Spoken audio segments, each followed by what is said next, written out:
was conceived by Richard Gilbert. This is Richard's work here. And I met Richard at his solo show in Hereford Gallery, and we couldn't stop talking. We found so much in common, and we were particularly drawn to the work of Eric Revilius. I think you can see that in Richard's piece here. And Richard had this fantastic idea to create a group show around individual artist's perfect hill. So yeah, there's 5 other artists showing here, and I just thought I'd tell you a bit about it and some of the process behind my work. There's some wonderful photography of each hill by Brian Griffiths, who's also a Herefordshire artist, a photographer. Richard says this exhibition, designed for the Assembly Rooms, brings together 6 landscape painters from the borders who've never shown together: Helen Arthur, Peter Bishop, Robert Cunning, Richard Gilbert, Bridget MacDonald and Kathryn Moore, along with photographs of the chosen hills by Brian. They present a personal vision of their own perfect hill, ranging from the Black Mountains, which is just beyond these houses here where I live, over to the Shropshire Hills, including the Malverns and Radnorshire. And hills become the essential subject in new work that celebrates the unique character of the landscape of the marches. So I have to say, I'm really excited to see the work and to meet the artists behind these hills. Bridget MacDonald's work here. This is Kathryn Moore.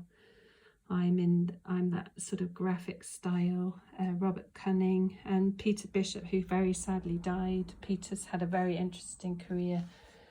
It was quite a challenge, I have to say. I hadn't really worked to such a specific brief in my time. I've been very much materials led in my art, and I really just follow my instincts and tend to paint from my imagination, but very much absorbed, having absorbed my local environment, always trying to be more abstract than I actually am. So I had to be have a bit more forethought about this project.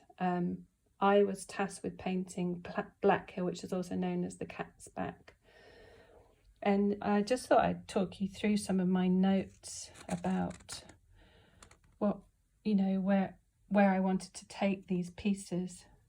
In my sketchbook, I started with these very rough drawings, but you can see that I made a lot of notes, muted mid-tones, tints, small amount of saturated colour.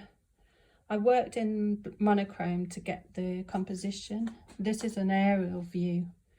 I have to confess, I cheated and stole some drone photography of the hill from TV, a screenshot. Don't know who else does cheeky things like that. And then I just sketched it up and put away that photo, that screenshot. And I looked at S shapes. I loved how the Cat's Back has this curving spine. I loved the hills in the distance and the sort of marks of some S shapes in there. And I had to really think about how light passed over the hill, how the sun travelled over the hill and the source of light shifted. When I eventually came to paint, I wanted to have varied instances of the same shot. So I'm treating this really as one work. The paintings have gone, so this is a photograph. And I made it seasonal. So this is the Cat's Back across the 4 seasons, 2 of them representing morning and the lights hitting the just thinking the north side of the hill, and 2 of them evening, summer evening. I think this is autumn, or is it spring? I think that's autumn, and that's clearly winter. Yeah, I was nudged to paint four varying images of the same scene by a fellow artist who said, have you thought about Monet and his haystacks? Because Monet did a lot of paintings of the same haystacks, and it was a really interesting interrogation.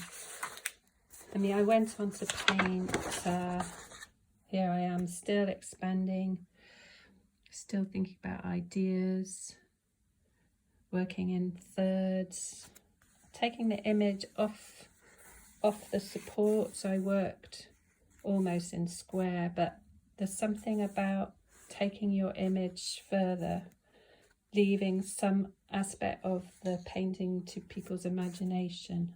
I fully encourage that.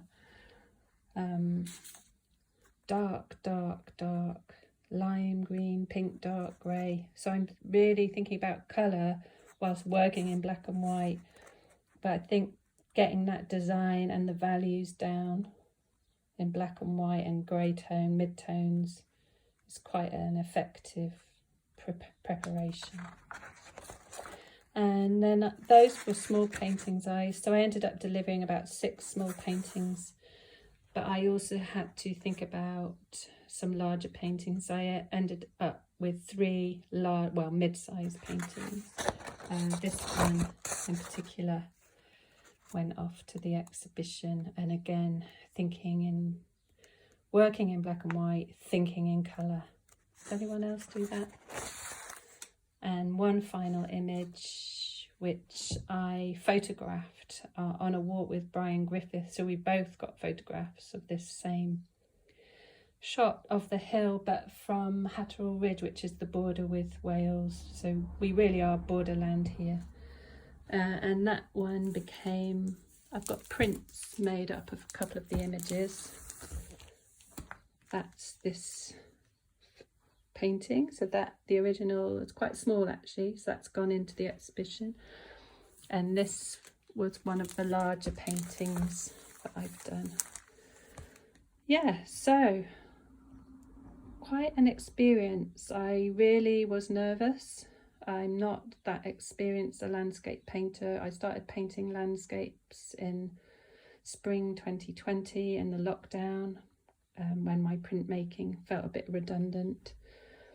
I'm very grateful for the opportunity to join experienced artists whose work I admire. So I'm very grateful to Richard Gilbert, and yeah, I can't wait to see the exhibition. I really hope that you can make it. I'll be putting the flyer around and on social media. So yeah, it'd be great to see you there in Ludlow. Take care.